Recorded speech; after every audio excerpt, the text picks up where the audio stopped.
आज के पाठ में अष्टाध्यायी के प्रथम अध्याय के प्रथम पाद का 45वें नंबर का सूत्र पढ़ेंगे। आद्यन्तौ टकितौ। क्या सूत्र पढ़ेंगे? आद्यन्तौ टकितौ। यह सूत्र परिभाषा सूत्र है। यह सूत्र परिभाषा सूत्र है। इससे पहले के जो सूत्र थे वे संज्ञा प्रकरण के सूत्र थे।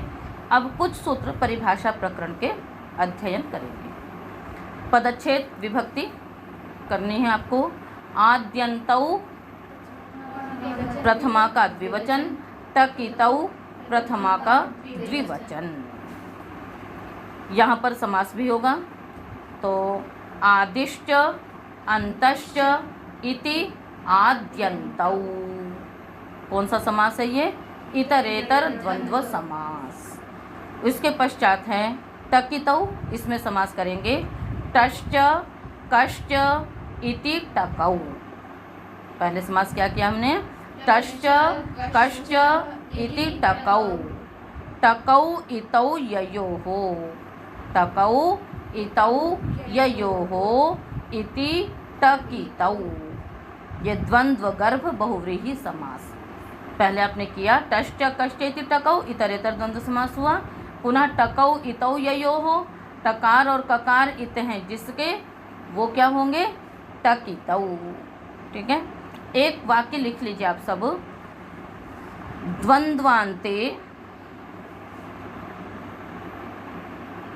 द्वंद्वादौ च श्रूयमाणं पदं।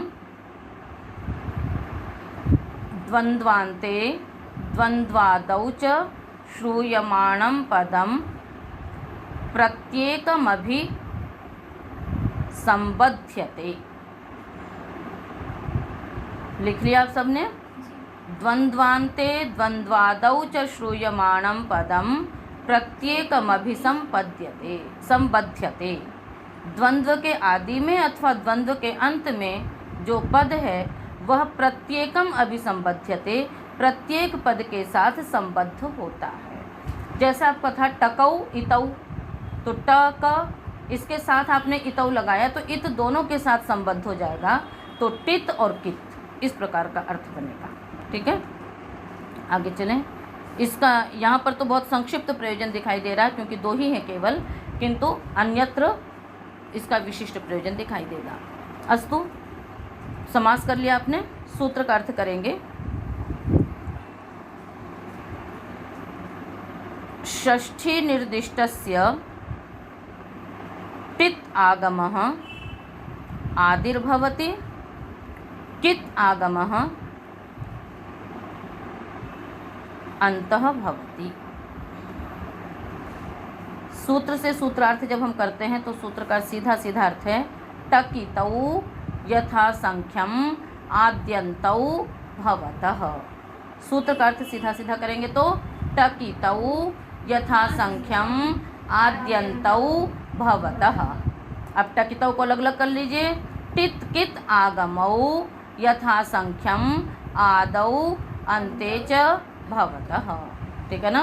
कस्य? षष्ठी निर्दिष्टस्य।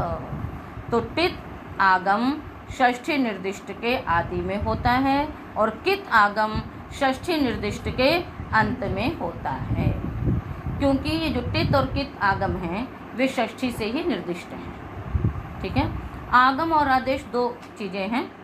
आदेश जो है उसको कहते हैं कि वो शत्रु के समान होता है, किसी के स्थान में होता है। जैसे अस्तेर भू, अस के स्थान पे भू आदेश होगा तो अस को हटा करके फिर भू आदेश होगा। किंतु आगम जो होते हैं वो मित्रवत होते हैं, वो उसे हटाते नहीं हैं, अपितु तो उसके बगल में स्थित हो जाते हैं। ठीक है, तो ऐसे तीन हैं आगम मित्र के समान जो हैं, टित् कित् और मित्र। तो मित्र के समान है वो तो अगल बगल तो बैठेंगे, पर कहाँ बैठेंगे? तो उसके लिए स्थान निर्धारित कर दिया है कि टित् आगम षष्ठी निर्दिष्ट के आदि में बैठेगा। मतलब सूत्र में जहाँ पर भी आगम का विधान किया गया तो वहाँ पर जो षष्ठी से निर्दिष्ट होगा, है ना, उसके आदि में टित् आगम बैठेगा, और जो षष्ठी से निर्दिष्ट होगा उसके अंत में कित् आगम बैठेगा। जैसा आप इटागम करते हैं तो ये नहीं कि हम धातु के आदि में बैठा लेते हैं, उसको कहाँ पर स्थित करते हैं? षष्ठी कहाँ पर है? आर्धधातुकस्य, है ना। तो वलादि आर्धधातु को इट आगम होता है, तो षष्ठी क्या है, आर्धधातुकस्य है, तो आर्धधातु के आदि में हम उसे स्थित करते हैं। इसी प्रकार से जहाँ पर हम अभी उदाहरण से आपको स्पष्ट हो जाएगा, जहाँ कित आगम करेंगे वहाँ पर भी जो षष्ठी से निर्दिष्ट होगा उसी के ही अंत में वो उपस्थित होता है। ठीक है, तो टित आगम षष्ठी निर्दिष्ट के आदि में तथा कित आगम षष्ठी निर्दिष्ट के अंत में होता है। ये सूत्र का अर्थ है। उदाहरण देखेंगे, पठिता भविता, टित का उदाहरण है, पठिता भविता।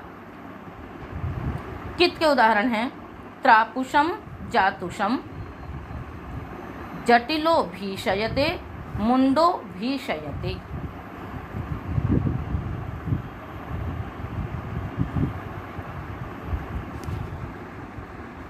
उदाहरण क्या क्या लिखे आपने, जटिलो भीषयते, मुंडो भीषयते, त्रापुषम जातुषम, ये कित के उदाहरण हुए।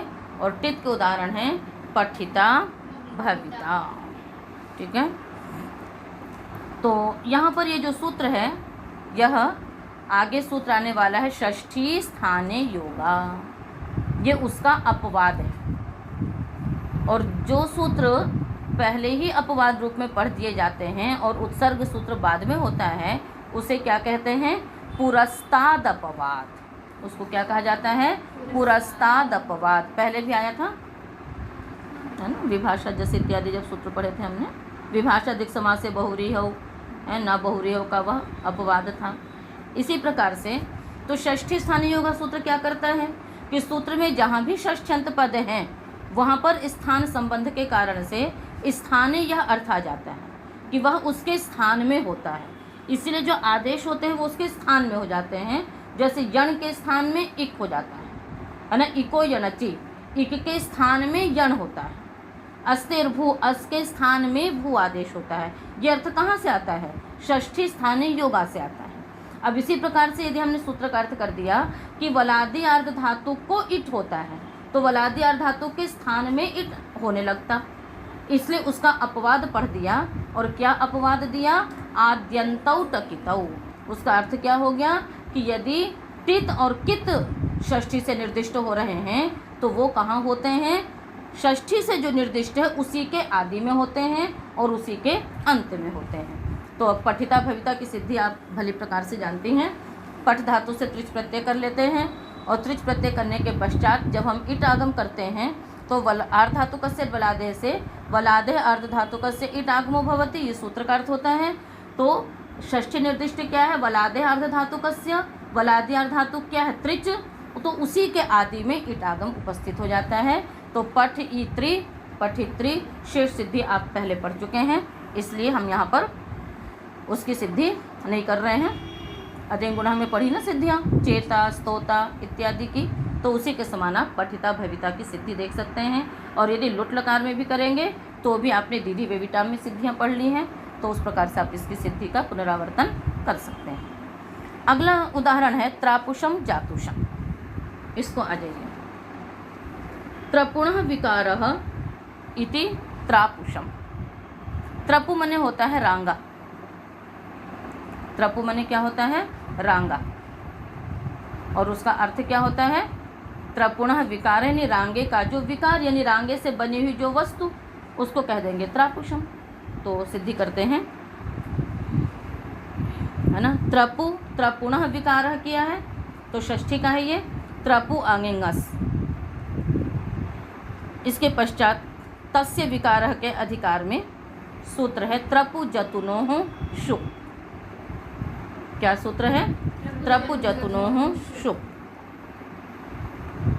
4-3-136।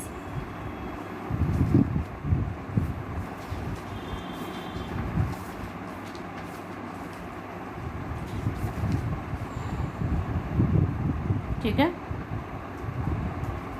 तो अर्थ हम क्या करेंगे सूत्र का, षष्ठी समर्थाभ्याम त्रपु जतु प्रातिपदिकाभ्याम विकारावयवयोः अर्थयोः यथासंख्यम अण् प्रत्ययो भवति तत्संयोगेन शुक् आगमश्च भवति। पुनः ध्यान देंगे अर्थ पर। तस्य विकारः का अधिकार चल रहा है। अवयवे च प्राण्यौषधि वृक्षेभ्यः सूत्र जो कि 133 नंबर का है, उससे अवयवे का भी अधिकार आ रहा है इस सूत्र में। समर्थानां प्रथमाद्वा का अधिकार संपूर्ण चतुर्थ अध्याय में उपस्थित होता है। अतः सूत्र का अर्थ क्या होगा?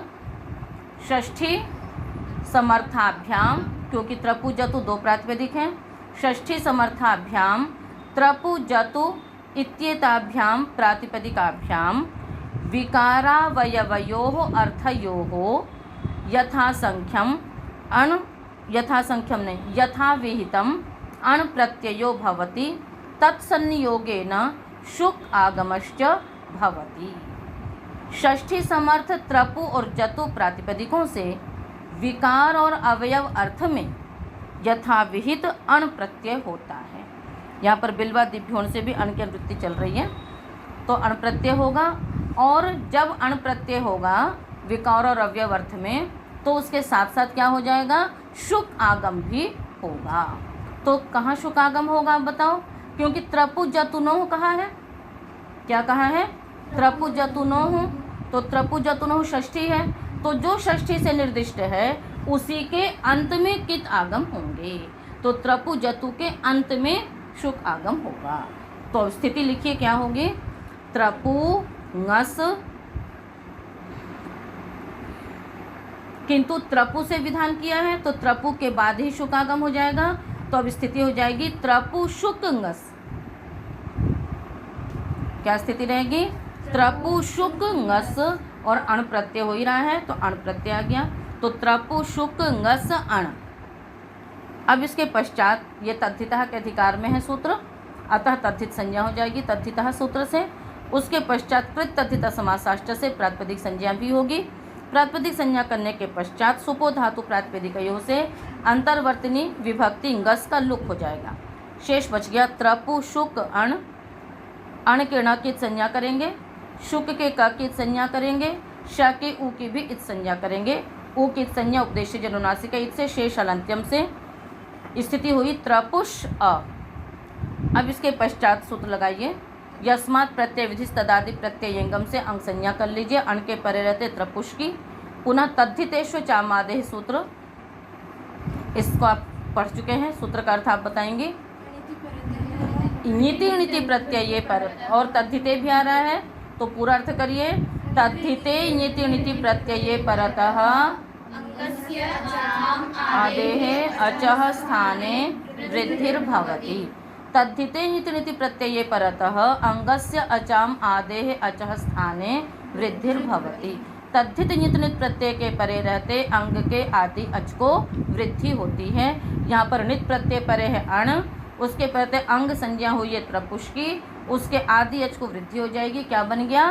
त्रापुष अ, त्रापुष। अब इस त्रापुष की प्रातिपदिक संज्ञा स्वाद्युत्पत्ति करके आप ले आए त्रापुष आगे सु। पुनः ये नपुंसकलिंग में प्रयोग बन रहा है, अतः अतोम सूत्र से सु और अम के स्थान में अदंत अंग से उत्तर, है ना, अदंत नपुंसक अंग से उत्तर सु और अम के स्थान पे अमादेश हो जाता है। अतः यहाँ पर अमादेश हो गया। तो क्या रह गया? त्रापुष अम।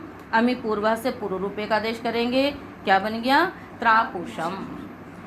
ठीक इसी प्रकार जतुनः विकारः इति जातुषम। जतु मने होता है लाख, जिसका घर पांडवों के लिए बनाया गया था, उसमें बहुत शीघ्रता से आग लग जाती है, ठीक है ना। और अभी भी जो ये पार्सल होते हैं तो उन पार्सलों में भी लाख से गर्म करके उसको चिपकाया जाता है ना। लाल लाल कलर का होता है वो, तो वही लाख है। उसका जो भी विकार कुछ भी बना दीजिए, वो क्या है? जातुषम। तो इसी सूत्र से अण प्रत्यय होगा, शुकागम होगा। बिल्कुल जैसा आपने त्रापुषम की सिद्धि की है उसी प्रकार से जातुषम की भी सिद्धि हो करके आपका रूप बन जाएगा। जैसे लाख की चूड़ियाँ वगैरह बनती है ना, तो जो लाख की चूड़ी आप उसको कह सकते हैं जातुषम, ठीक है।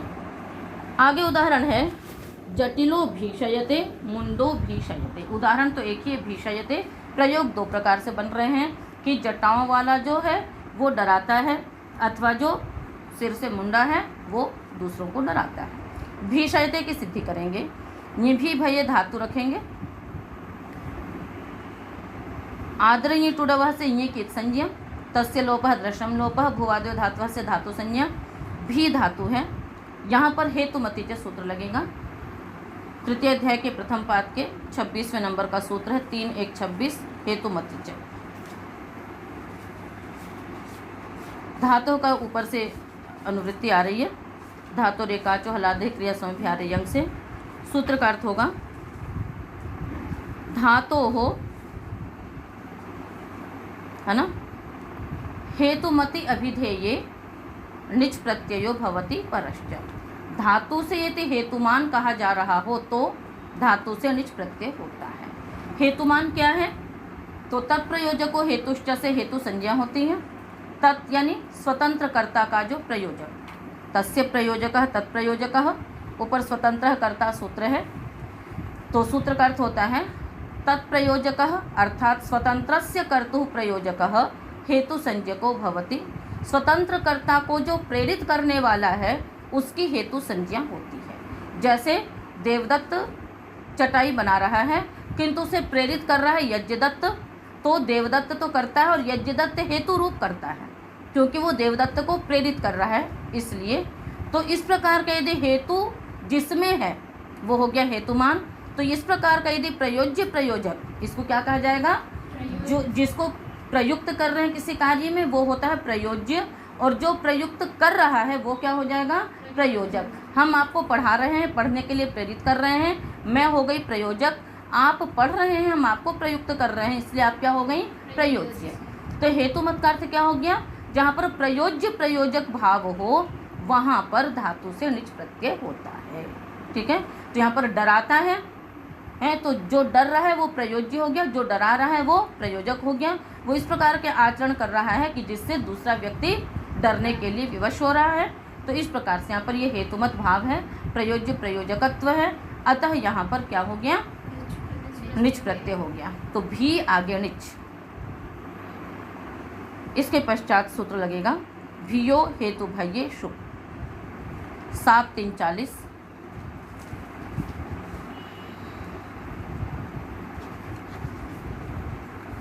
इसमें अर्ति ह्रीव ली रीक नुक्ष माई जातम पुगणों से 9 की अनुवृत्ति आएगी।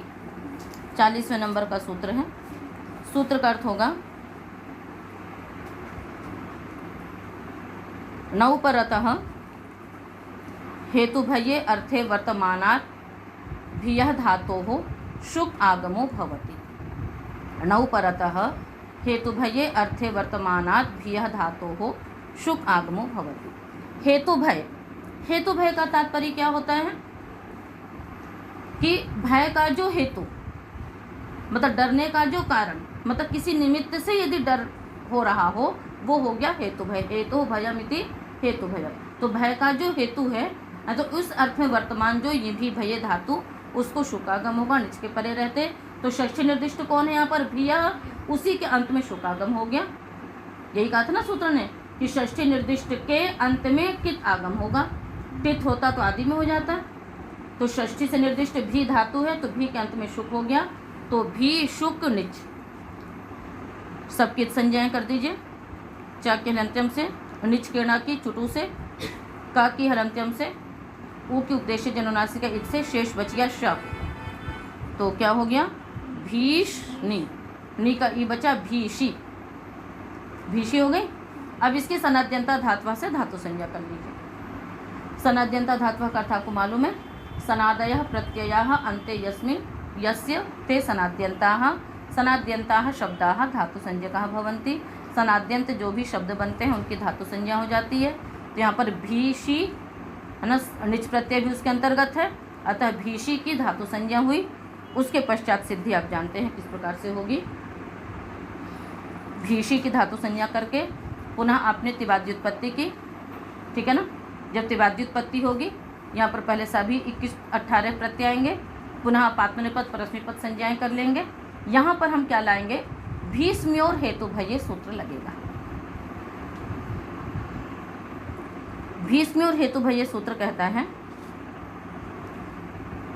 ना, भीष्मे इत्येताभ्याम धातुभ्याम, और उसमें हेतु भये भी है, अतः सूत्र का अर्थ होगा हेतु भये अर्थे वर्तमानाभ्याम भीष्मी इत्येताभ्याम धातुभ्याम आत्मनेपदम भवति। क्या अर्थ हुआ सूत्र का? हाँ, हेतु भये अर्थे वर्तमानाभ्याम भीष्मी इत्येताभ्याम धातुभ्याम आत्मनेपदम भवति। हेतु भय, वही हेतु से भय जब हो रहा हो, किसी चीज़ से डराया जा रहा है, ठीक है ना, केवल वो जट्टा वाले को देख करके वो नहीं डर रहा, बल्कि वो कुछ न कुछ विभिन्न प्रकार के आचरण कर रहा है जिसके कारण से डर लगता है। तो इस प्रकार से हेतु भय में अर्थ में वर्तमान जो भी धातु, उससे हमने आत्मनेपद कर लिया।